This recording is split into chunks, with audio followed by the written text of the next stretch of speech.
nandito kasi ako sa'yo. So, di ba nga yung mama ko, OFW, tapos marami kami magkakapatid. Siyempre, nag-aaral din kami lahat. Tapos, yung papa ko rin, wala na rin. So, parang si mama lang yung susustento sa amin lahat. Eh, parang hindi niya na kaya. Tapos, parang nahiya na rin ako humingi sa kanya ng pera pang tuition fee. So, ayun, baka gusto ko kasing maghanap talaga ng trabaho. So, baka may alam ko sana.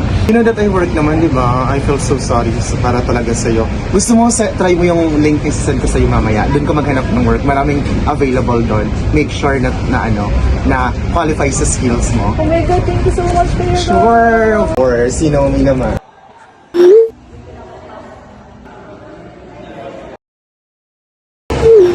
Oh my God, nandiyan sa spiral.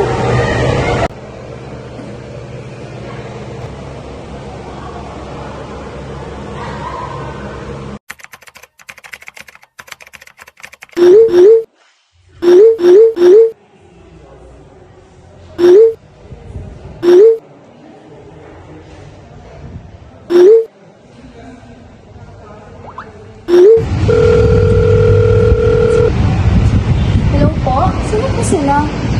Anak, kanina ka ako nagme-message. Ay, Nay!